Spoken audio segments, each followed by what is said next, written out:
Welcome once again to another edition of The Catholic View for Women, where we address news and views from a truly Catholic perspective. Good to be with you on this program.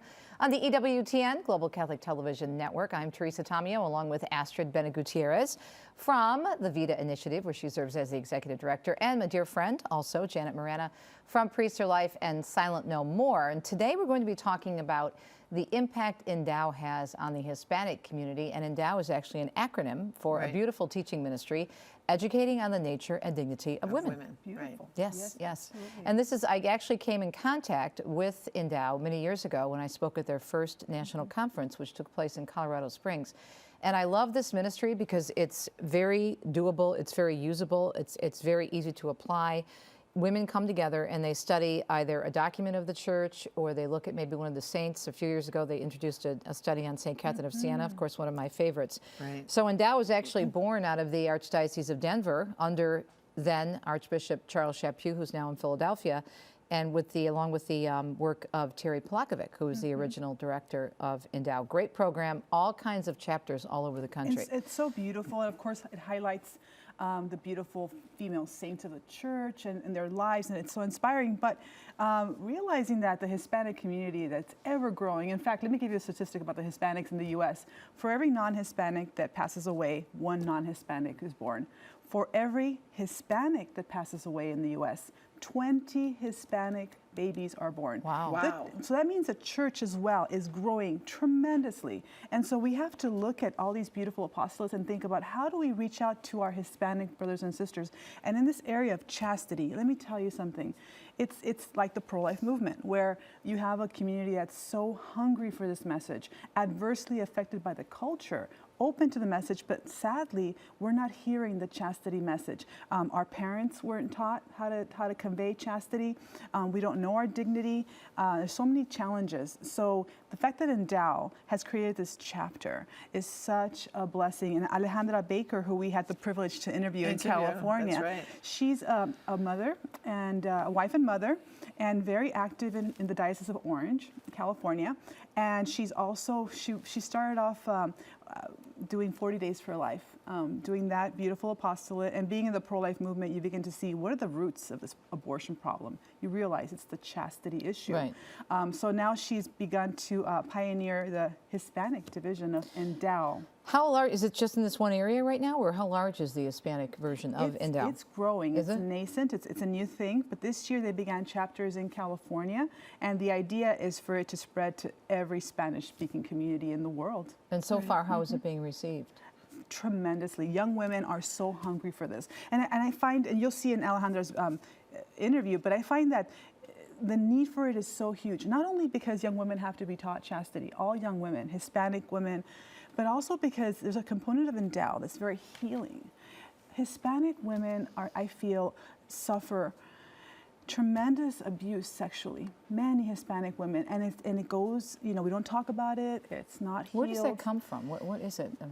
I think it's a combination of factors. A lot of it is just lack of formation, a lot of machismo. I think it's a huge factor of it, which comes to why this, which is why E.N.D.O.W is so important. It teaches women their dignity, to be able to stand up for themselves, to understand their dignity. That they have a worth, that they're a child of God, a daughter of the King. To be treated as such, and then that they're worthy of receiving this beautiful healing gift, and to be renewed in Christ. And the beautiful thing about E.N.D.O.W is you see there are groups of women that are learning together. So to support each other in a beautiful sisterhood in Christ. So I think this new chapter is such a blessing. I'm so excited to see it grow, and then you'll see Alejandra Baker's beautiful message in the clip that we have prepared. All right, let's see what she has to say.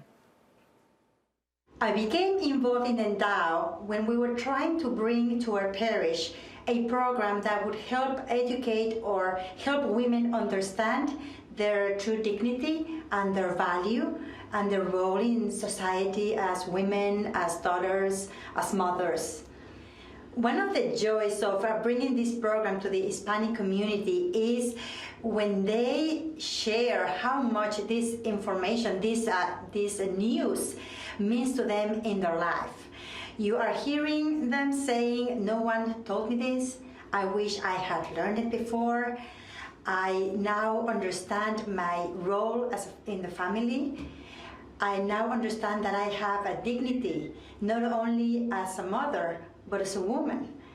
And I'm bringing all these teachings that I didn't hear before, and I'm able to present them to my family so that they can grow in their faith and they can understand how important women and mothers are in the society, in the world, in the church. With the E.N.D.O.W program, we tell the women what is the root of their true dignity. Their dignity does not depend on where did they go to school, if they go at all to school, or if they finish any grade level. Your dignity does not depend on what you wear, where do you work, what do you do. That is all irrelevant. Your dignity is yours, is given by God the moment you're conceived, and no one can take it away. Your dignity is yours from the moment of conception, and you have it, you keep it until you die. So this teaching for them is news. They feel valued, they feel loved, they feel respected, because no one has told them that they are beautiful, and beautiful in the eyes of God, and valuable and valued as well. Well, there was a letter written by Pope John Paul II in 1995, and it's called Letter to Women. And in this letter, Pope John Paul II addresses to every woman of the world, and he tells us the beauty of us being women. He thanks us for our gifts that we have contributed to society. He thanks us for our motherhood. He thanks us for all the contributions that women have brought to the church since the beginning, and which no one before has stopped and really thanked women just for the fact of being a woman. It is very touching to hear the words of the Pope John Paul II asking for forgiveness. Forgiveness for the mistakes made, as he says, including some members of the church. Forgiveness for all the abuses of men towards women. So he pauses, he asks, he begs for forgiveness, and he calls us to forgive too. So it is that is the letter, that is the document that is the foundation for all the E.N.D.O.W studies, Letter to Women. Some of the passages from the scripture where they illustrate us how Jesus was even going against the culture of his time to teach us how to treat women with dignity. And it brings back the passage of Jesus approaching the Samaritan woman at the well, and he asks her for water. But back then, we know that a Jewish and a Samaritan weren't allowed to talk. And even further, Jesus not only talks to her, but asks her to give him water from her spoon, you know. And at that moment, Jesus knew that he was going against the culture of that time, but he wanted to put an example of the way he wanted to treat everyone, to treat women with respect and with love and with dignity. We invite the viewers to also consider a Hispanic program, a Hispanic E.N.D.O.W program. It is so urgent because within the Hispanic community, we know that Hispanic women, Latina women are motherly. They have this desire to mother and to live according to their dignity. They have this thirst of hearing their value and their dignity, and that they were created with the same dignity as the men. But they haven't heard the message. They just are thirst for it. And we invite the viewers to share the news with their Hispanic communities that there is an E.N.D.O.W program in Spanish, and that we can help their communities start up a program there. My goodness, as a Hispanic woman, I know the value because I grew up exactly what she said, lacking that formation, lacking that message. And my goodness, as I hear her remind us of what John Paul II wrote to women about our worth, about no matter where you come from, what schooling you have, your dignity comes from him, and that you're worthy of you know, just the dreams that God has for you, and the respect and everything. I'm excited for women, for young women to have this. I'm excited for parents to know there's a resource for them. And obviously E.N.D.O.W is not just in the Hispanic communities, it's in every community. They have a program for girls too. They have a program for girls. And that's what I was going to say is, you know, I wish we had something like that when we were growing up. Right. Because, you know, when you think about it, when the sexual revolution happened in the 60s, basically I was at that age, you know, in 6th, 7th, 8th grade, and then into high school.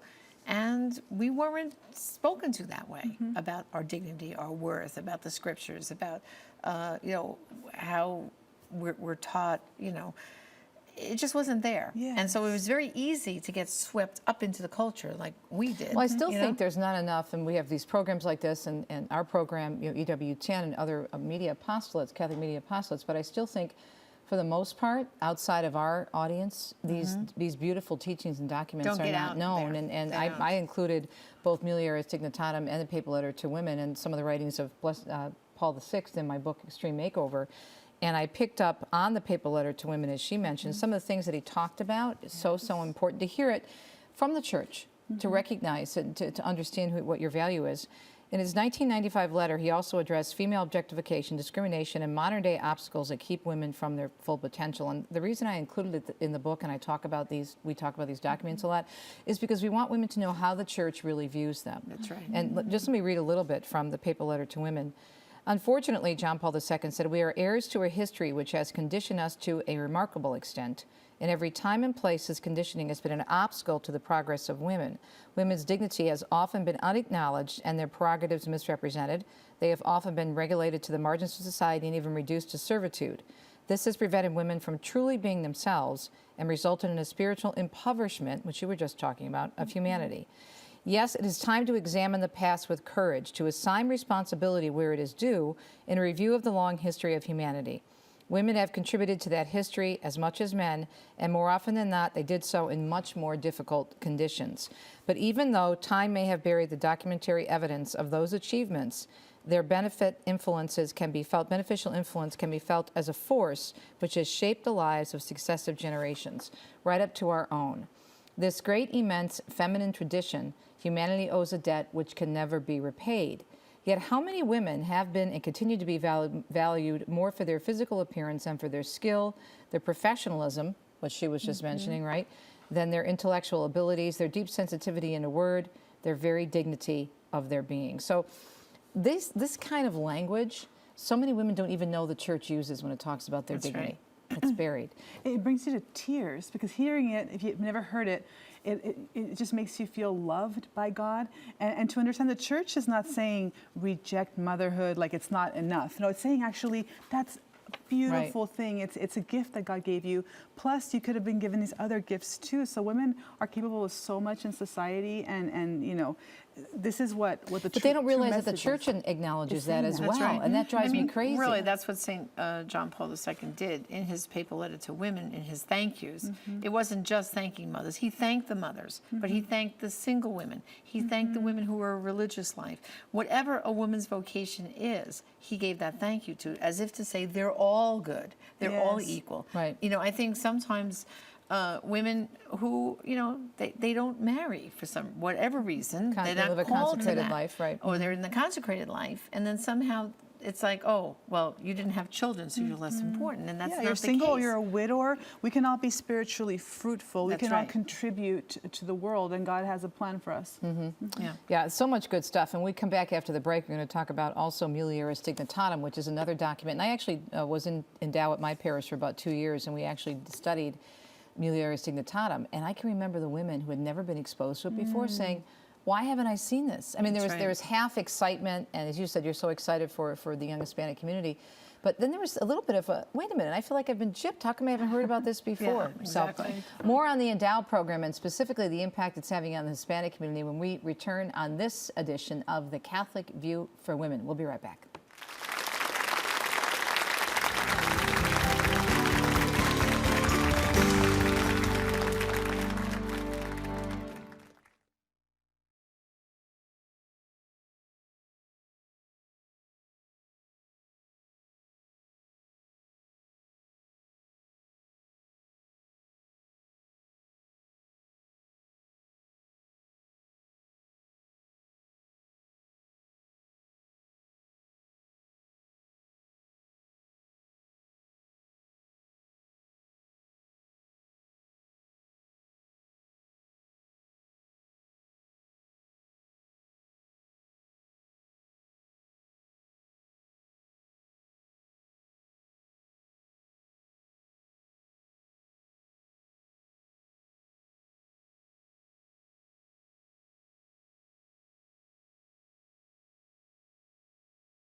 Welcome back to the Catholic View for Women. I'm Teresa Tomeo along with Astrid Bennett Gutierrez and Janet Morana. We're talking about E.N.D.O.W, which is actually an acronym for Educating on the Nature and Dignity of Women. It's a wonderful program that began in the Archdiocese of Denver many years ago. And it's a study program, but you don't have any homework. And I know because I was in it for 2 years, so it's very doable in terms of a practicality. Women come together, they study a document. For example, before the break, we talked about both the papal letter for women and Mulieris Dignitatem on the dignity and vocation of women, written by Pope St. John Paul II. So they'll look at a document, whereas Astrid and Janet were saying they'll also maybe look at the life of a saint. They had a big study a while ago on St. Catherine of Siena. And now we're seeing this grow in the Hispanic community, which, as you said, Astrid, is so important. The one thing I wanted to ask you is, as we mentioned, that quote I read to you both from the papal letter to women obviously shows the esteem and how the church holds women in such esteem, and yet it's a church that's always accused of just the opposite. And yet when we look at the media, the secular media, and the way they objectify women, it's ridiculous. And you were saying the same thing happens in Hispanic media. I think in some ways it's worse, Teresa and Janet. You know, as Hispanics, we tend to be socially conservative. We love our families, you know, children, but sadly the media that we're consuming, you look at the images we're sold, and sometimes it looks like soft pornography. The soap operas are absolutely racy. It's very sad to see. And even just something that would seem very, very innocuous, like a sports broadcast, will have women that are scantily clad because that will sell the show better. You have a game show, it's a family-oriented game show. You will have two women as basically props, treated as props, so that the show is more attractive to viewers. So really, sex is really being pushed, and the language is very vulgar, and it gets worse and worse every year. And I think it's just something where, I don't know if we realize what we're unleashing, that when we promote this culture, we're actually destroying the family. Well, they don't have enough example from the way we've done that in American media. Yes. I mean, please. Yes, but I still think, though, that Hispanics are open to the message, because I see it, like you said, the women in your parish, I see it in Hispanic women when they first hear what chastity is, how they're meant to be seen by men, what they're meant to expect because of their dignity given by God. It is something that I know because I lived it. I know what it is to hear that message and to really be floored, and to also wonder, why didn't I hear it before? So I think with the Hispanics, just as in the issue of abortion, I see it with the new project that we have, the VITA initiative. We're educating Hispanics on the dangers of abortion and why they should choose life and defend life. Same thing with E.N.D.O.W. Hispanics are understanding why chastity is important, and we're not getting pushback. That's what's amazing. We're not getting Hispanic women saying to us, "Wow, really? Oh, that's old-fashioned." No, old-fashioned, yeah. They're saying, they're just looking at us completely in wonder about the beauty, because it's beautiful, and why we're keeping it. So what's our problem in the Americans? Why can't we have that kind of a response? You know, for women who are watching the program right now might be saying, well, gee, I wish we had that in my parish. Yes. And so I think the challenge right here is to say to you, maybe God is calling you to start an E.N.D.O.W. group in your parish. You know, you can't always just sit back and say, well, how come the pastor doesn't have an E.N.D.O.W. group in my parish? Well, maybe get together with one of your girlfriends and say, we can do this. Go to their website. They have, I know it's all up there, about how to start a group. They walk you through the steps. And go get all the information and then make an appointment. Don't get Father on the plaza outside of Mass on Sunday, but no, make an appointment, go with your friends, bring all the information and say, you know, Father, we'd like to see this here in our parish, and we're willing to spearhead this program. We're willing to get this started, even if it's just with a handful of women initially, and let it grow. And I bet you then there would be more people having it happen. You know, we can't just wish it. We can't ask people that are already overloaded. I mean, we were talking, you know, in preparation for the show, how often those of us who are on the front lines, people will come to us and say, oh, I have this great idea and you should carry it out. Well, maybe no, you should carry it out. That's right. Exactly. Because we would love to be able to buy-locate, but that hasn't happened yet, you know, so we don't have the time to do everything. Stop being in the stands cheerleading for the people who are on the playing field. And get out there on the front lines with us. Get down there. And, you know, we see this, you know, at my work with Father Pavone at Priest Life all the time. You know, people say, oh, well, my pastor doesn't do this, and I wish we had that. And why can't we have the pregnancies that come in and do baby bottles? And why can't this? And they go on and on and on. Well, because the pastor, the priest, first of all, most parishes are run by just one priest. It's not like years ago when I grew up, there were 3 or 4 priests to a parish. You know, now with the shortage of priests, there's maybe one, and he's juggling everything. So we need the lay people to step up more. I mean, that's what really the church is calling for, is the lay people to come up and take your part. And I can testify to that because I'm married to a deacon. And I could see how busy he is, but also how busy our priest is, even with 3 deacons at our parish. How busy, because it's a large parish. We have something like almost 2,000 families, so it's a big parish and there's a lot going on. And I think with Hispanics too, if you talk to them about their children, I think if you want to get to the heart of a Hispanic, talk to them about their children, about the salvation of their children's soul, about their future. And I think the culture tries to tell parents, Hispanic parents, oh, get them to college. And I say, if we're Catholics, it's about getting them to heaven. That's what we should be focused on, their souls. So you talk to a Hispanic parent about their child, about chastity for their child. I'm pretty sure that most parishes with Hispanics will jump at the chance to have a program where the young ladies and the mothers as well, it's for every woman, can learn about their true dignity, about chastity, so that they don't fall into these pitfalls.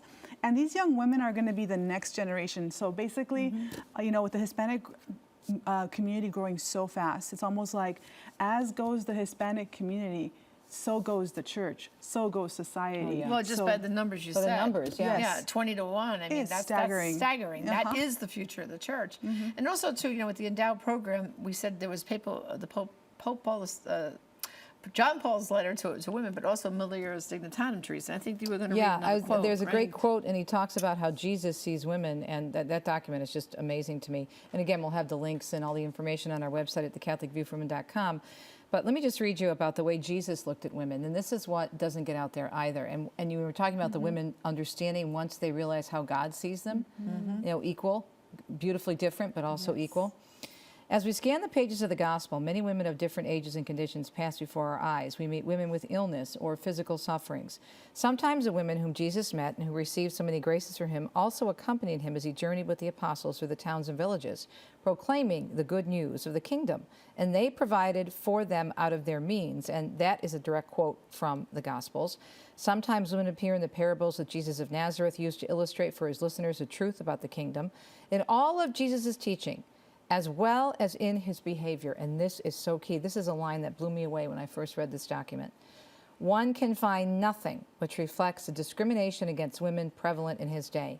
On the contrary, his words and works always express the respect and honor due to women.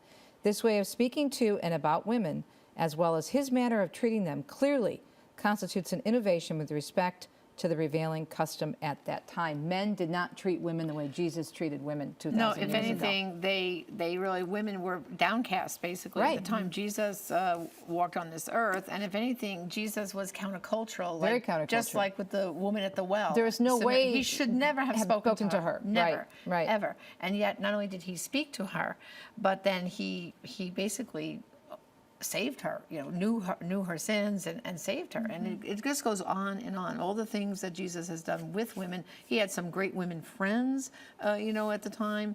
I mean, just all the things that would never have happened to other rabbis and people walking the earth at the same time. And who was the first one to see the risen Lord? Mary Magdalene. Women. I always joke around and say that's because the guys would never ask for directions to the tomb. They got lost. But what do I know? Well, we have about 2.5 minutes left, so let's do our homework because we have some really good resources. Well, first of all, we want to remind everyone, of course, the great website that E.N.D.O.W has, which is endowgroups.org. You can go there, like I said, for information on how to form a group, study, of course, all the different documents and the different study groups. And the recipe is all there, how to get an E.N.D.O.W group going. And the challenge is pray about it, and maybe God's asking you to do that.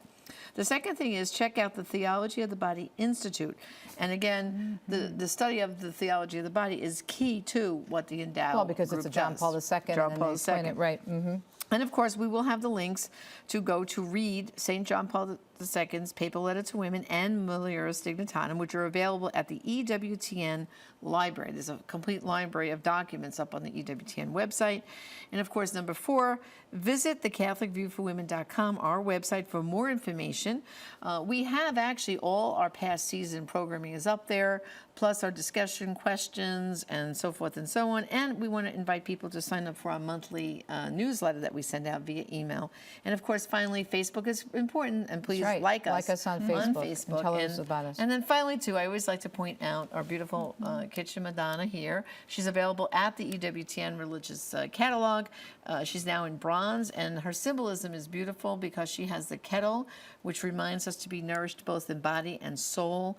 We have the broom here, keeping the house clean, but also our own souls and clean thoughts and words and deeds that we do. She has keys here to keep the home safe, secure, but also to open up the keys to the kingdom. She's a beautiful reminder, and as Mother Angelica always said, those holy reminders around our house keep us, our minds and hearts on the Lord and really in the right frame of mind. And I would recommend diving into, if you're looking for something quick and you're scared of some of these papal documents, don't be, but the papal letter for women is very easy to read. Very easy to read. Look, none of us here has a theology degree, and if we can understand this stuff, so can you. Thanks for watching The Catholic View for Women, and we'll see you next time on The Catholic View right here on EWTN.